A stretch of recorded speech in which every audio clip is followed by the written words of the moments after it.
eu só lembrar. Vamos conversar agora com a doutora Rosana Richman, que é do Comitê de Imunizações da Sociedade Brasileira de Infectologia e é membro também da Comissão de Revisão de Calendários e Consensos da Sociedade Brasileira de Imunizações.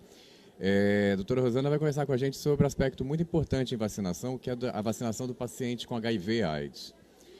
Esse é um paciente bastante especial, porque tem uma doença que compromete, que pode comprometer, quando não tratada, gravemente o sistema imunológico, vacinas. A gente trabalha existem vários tipos de vacinas inativadas, vacinas de vírus. Eu queria que você explicasse um pouco, então, porque muitas pessoas têm medo, acham que então é um paciente de HIV/AIDS, não deve se vacinar contra nada, não deve. É isso mesmo ou é o contrário? Assim, Ricardo, eu dividiria em dois conceitos básicos, antes da gente avançar na discussão.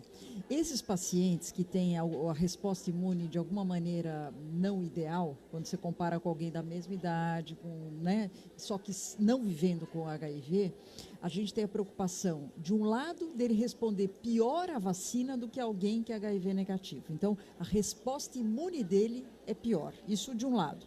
Do outro lado, a gente tem receio de evento adverso, que é isso que você estava falando. Então, quer dizer, exatamente por ele ter uma deficiência imunológica, será que ele vai ter mais evento adverso do que uma outra pessoa? Por isso que o pessoal fica na dúvida se eu devo ou não vacinar. Isso de um lado.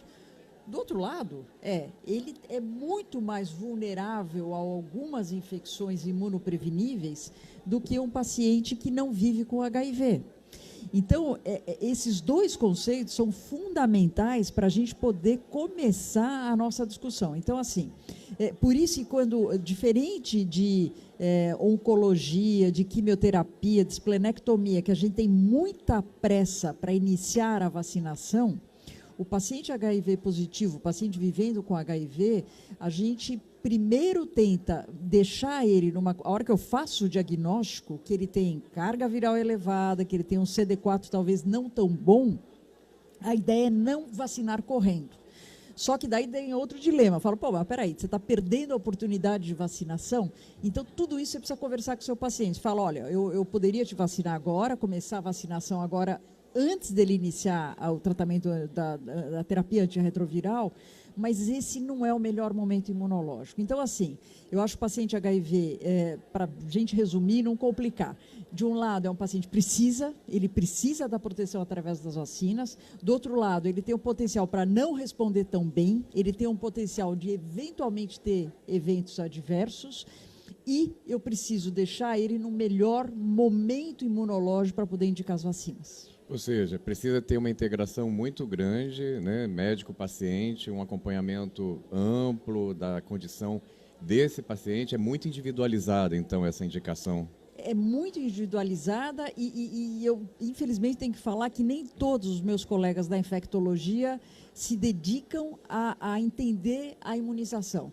Eles, às vezes, você vê pacientes que têm total indicação, e nós hoje temos, inclusive, o calendário SBIM, né, tem um suplemento especializado exatamente no paciente HIV/AIDS, quer dizer, nós fizemos um documento específico para isso, e às vezes a gente vê pacientes que chegam para nós, onde o primeiro atendimento, ou o colega que me antecedeu, não necessariamente falou sobre a importância da imunização. É claro, Ricardo, que a gente precisa colocar na balança, é o que eu te falei, a condição imunológica. Então, regra básica, na minha opinião, vacinas inativadas, vacinas mortas que a gente fala, eu não vejo nenhum problema do ponto de vista de segurança de indicar esta vacina. O problema é outro, é a resposta imune. Então, daí você precisa ver qual é o melhor esquema para aquele teu paciente. Você pode ter uma recomendação de mais uma dose para determinado paciente que teve uma resposta menor, exatamente pela condição clínica dele. Exatamente. Então, você vai ou usar vacinas com, sei lá, coadjuvante, ou você vai usar mais doses, ou você vai usar, por exemplo, hepatite B, vou dar um exemplo. Fundamental a vacina de hepatite B no paciente vivendo com HIV, porque se ele se contaminar e ele tem um risco muito maior de contaminação pelo vírus da hepatite B, a chance dele clarear o vírus é menor do que alguém que não é HIV positivo. Então, ele tem uma chance, caso ele se expor ao vírus da hepatite B, o que não é impossível, muito pelo contrário, ele tem uma chance de evoluir para uma cronificação, evoluir para uma doença pior. Então, é indiscutível a indicação da vacina. O que nós estamos discutindo é o quanto ele vai responder. Então, qual é a recomendação hoje para hepatite B? Hepatite B, a gente fala 4 doses e dose dobrada. Exatamente porque a gente sabe e não confia tanto na resposta dele. Tanto não confio que depois que eu acabo o esquema dele, depois de em torno de 30 a 60 dias, eu doso o anti-HBS, para realmente me certificar se ele respondeu ou não à vacina. Então, estou te dando um exemplo para a gente entender essas vacinas inativadas, recombinantes. Do ponto de vista de segurança, eu não me preocupo, eu me preocupo com resposta imune. No outro braço, eu tenho as vacinas vivas. Só complementando, quando você diz eu me preocupo, eu quero ter a certeza de que esse esforço de prevenção ele vai ser o mais efetivo possível para esse paciente. Exatamente. E aí eu vacino, amplio a dosagem, eu dobro, vou lá, faço a dosagem pelo exame de sangue no caso da hepatite B, vejo se ele tem um marcador para proteção que indica que ele está apto a responder no caso de uma infecção, e aí eu fico tranquilo, ou vou ver o que mais eu faço em relação, caso se não tiver a resposta imunológica esperada. O que a gente tem que fazer? Então, assim, a indicação da vacina, na minha opinião, é inquestionável. Não é isso que nós estamos discutindo. A indicação da vacina é inquestionável. Estou dando um exemplo, mas tem outras que são inquestionáveis.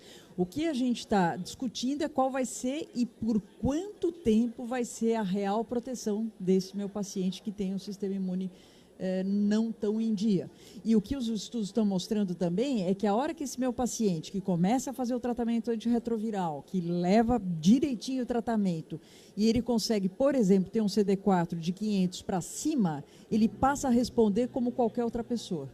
Então, o que a gente também vê é que essa quantidade de anticorpos, a quantidade de linfócitos, no caso, que ele acaba tendo pós-terapêutica, também é importante para conferir resposta imune e sustentabilidade da resposta imune. Fantástico. E você estava falando dos colegas, que muitos colegas, infelizmente, talvez estejam ainda se dedicando menos ao estudo e compreensão das imunizações e de que forma elas são uma ferramenta estratégica de promoção de qualidade de vida desse paciente especialíssimo, que é o portador do vírus HIV, a pessoa que vive com HIV/AIDS, né? Eu te diria o seguinte, eu acho que isso não é só da nossa especialidade. Sim.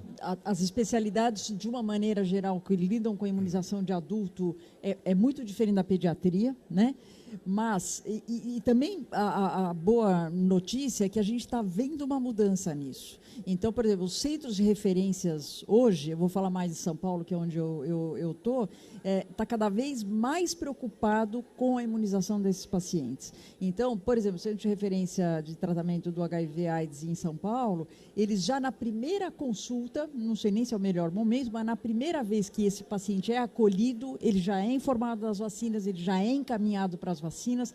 E outra coisa importante, as vacinas precisam estar lá disponíveis. Sim. Não adianta você falar, olha, você precisa dessas vacinas e a pessoa vai atrás ou vai e não consegue a imunização. Então, essa facilidade de acesso à imunização é muito importante também em relação a isso. Então, eu acho que quanto mais estudos nós tivermos, não só em termos de segurança, mas também em termos de efetividade ou novas tecnologias de vacinas para esses pacientes que têm uma resposta imune não tão boa, são muito bem-vindas. Esse guia HIV/AIDS, Guia de Imunização SBIM, que é a Sociedade Brasileira de Imunizações, ele está disponível para download gratuito no site da SBIM, SB de bola, imdemaria.org.br, e é uma publicação para o profissional da saúde, é uma publicação para o médico, onde são apresentadas todas as vacinas e as justificativas com sugestões, orientações de esquemas possíveis que podem ser feitos. Muita coisa vai ter que ser decidida paciente a paciente, mas o básico está aqui. O médico pode se orientar por esse guia? Eu diria que eu acho que mais que o básico, Ricardo? Porque esse guia é muito específico, ele está muito bem feito e, ao mesmo tempo, é uma coisa prática. Não tem muito texto, você bate o olho, você reconhece o calendário, a hora que você tiver qualquer dúvida em relação a alguma recomendação do calendário, você tem a referência bibliográfica para saber de onde nós tiramos a informação. Então, eu te diria que é um guia bastante interessante para todo profissional, não só infectologista, mas qualquer profissional que tenha pacientes vivendo com o HIV. Tem situações, Ricardo, onde a gente vê que é muito importante a decisão do médico. E eu vou te dar um exemplo recente, que foi a história da febre amarela, né? Nós acabamos de vivenciar no Brasil, teve toda a discussão de febre amarela com os acima de 60 anos, com os pacientes reumatológicos e também com os pacientes soropositivos. Então, os meus pacientes vinham e falavam, doutor, eu não posso tomar a vacina. Eu falei, não é bem assim. Então, eu só quero introduzir também o conceito das vacinas de vírus vivo atenuado, né? No caso, febre amarela, tríplice viral, varicela, zoster, dengue. Então, nós temos uma gama de vacinas que são vírus vivo atenuado, onde daí, além da minha preocupação com a resposta imune, imunogenicidade, a minha preocupação é maior com a segurança. Então, só para a gente rever. Então, tudo que é morto e inativado, eu não tenho preocupação com segurança, independente do CD4, a minha preocupação é resposta imune. Vírus vivo, eu tenho preocupação com segurança. Então, eu não posso indicar uma vacina de vírus vivo para um paciente que eu não conheça carga viral, que eu não conheça, por exemplo, o CD4 dele. Então, a regra a gente corta menos que 200 de CD4, na minha opinião, está contraindicadas as vacinas de vírus vivo. Então, seja febre amarela, mesmo que a pessoa more numa região de mais risco, etc., eu vou fazer outras orientações, em termos de repelente, eu tenho que mudar a minha orientação para este paciente que tem menos de 200, ou aguardar ele ter uma resposta ao tratamento para ele ter condições de receber essa vacina. Então, isso vale para qualquer vacina de vírus vivo. Acima de 350, liberado. Liberado. O risco dele seria igual ao de outra pessoa. Não vou falar que não tem risco, porque as vacinas de vírus vivo a gente sabe que tem lá os seus riscos de evento adverso, mas é igual à população. Esta população entre 200 e 350 é que daí você para e pensa. Então, se é alguém que tem um risco, sei lá, remoto de entrar em contato com o vírus, você discute com o paciente. Se é alguém que, vou dar um exemplo lá, sei lá, é caseiro do sítio numa região, não discute. Você conversa com ele e indica a vacina, como a gente fez para muitos pacientes. Eu te diria que a imensa maioria dos pacientes que a gente atende estão vacinados para a febre amarela, sem problema. Aquela questão, eu analiso se o risco dele contrair a infecção pelo mosquito, pela picada do mosquito, é infinitamente maior do que o risco que a vacina pode representar para o quadro dele. Eu indico a vacina. É o risco e benefício, essa conta que a gente faz para várias situações. E outra situação que nós temos que também falar com muito mais ênfase é HPV nessa população. Perfeito. Né? Não é à toa que o próprio Programa Nacional de Imunizações, como todo mundo sabe, a vacina do HPV quadrivalente, ela está no Programa Nacional na rotina para meninos e meninas, vírgula.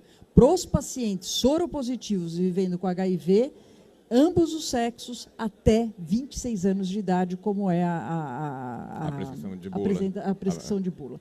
Então, é isso que está no nosso país, é isso que os pacientes que vivem com HIV, mesmo que estejam super bem, que é o que a gente deseja para eles têm direito a esta vacina gratuitamente na rede pública e sempre 3 doses, independente da idade. Lembrando só que os abaixo de 15 anos hoje, que não vivem com HIV, a gente faz 2 doses do HPV, e nesta população, mesmo em adolescentes de 11, 12 anos, que são soropositivos para o HIV, são sempre 3 doses da vacina do HPV. Por que eu estou falando de HPV?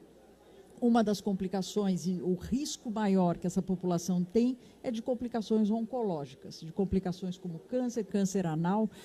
O risco de pacientes vivendo com HIV ter câncer anal, as mulheres em termos de colo do útero, orofaringe, é muito maior do que a população geral na mesma idade. Então, a gente não tem nenhuma dúvida em relação à indicação dessas vacinas.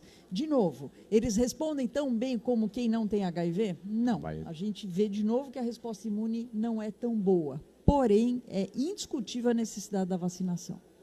E, nesse caso, e de outras infecções sexualmente transmissíveis, lembrar, né, que a vacinação não elimina a necessidade do uso do preservativo, Lógico. porque a gente está falando de um conjunto de infecções sexualmente transmissíveis que não são cobertas pela vacina, né? Só para falar de uma delas, sífilis, além, lógico. Que está uma epidemia de sífilis no país, não é isso, doutora? Quanto mais a gente procura, mais a gente acha. Então, não tenha dúvida, né? Uma coisa é métodos de barreira para você não se infectar, e outra coisa é em relação aos vírus que você pode adquirir, como o próprio HPV, no contato, né? Você não precisa ter troca de fluidos sexuais para ter HPV. HPV basta o contato pele com pele. Pele com região mucosa. Infectada. Então, é um vírus de grande transmissibilidade e por isso que, eu te diria, na minha opinião, não tem ninguém isento de risco de HPV. Não existe ninguém que seja isento deste risco. Então, lógico, nós temos que vacinar e aquele conceito, para o resto, funciona para o paciente soropositivo também. Quanto mais precoce a idade que você está vacinando, melhor a resposta imune. Quanto melhor o CD4, melhor a resposta imune. Quanto mais baixa a carga viral, melhor a resposta imune.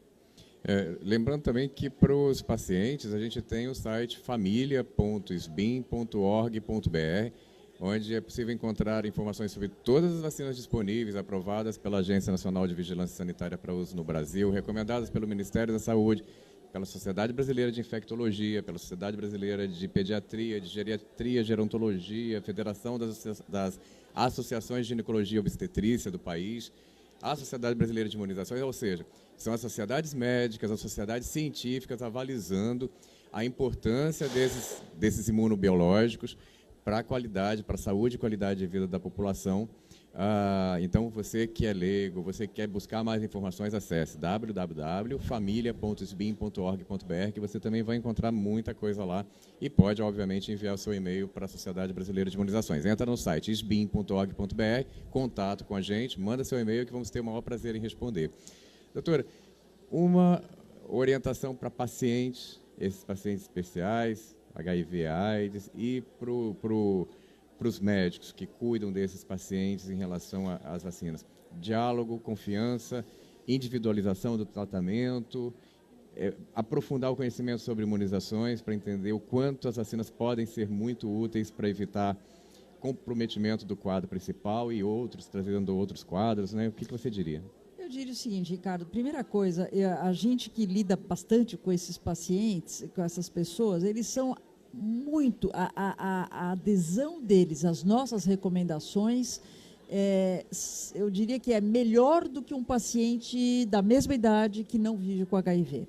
Eles são pacientes que realmente, se você falar com calma, explicar, né? A gente vai ganhando idade, vai aprendendo que medicina e pressa não combinam. Você precisa realmente explicar, não é só indicar. Você tem que indicar e explicar o porquê você está indicando aquela vacina. Fala, olha, você tem um risco maior de ter câncer relacionado a esse vírus. Todo mundo pode entrar em contato com esse vírus, mas o seu risco de não clarear esse vírus é maior. Então, vamos proteger. Quando você diz clarear, para o leigo, o que significa? Clarear, eliminar o vírus do HPV.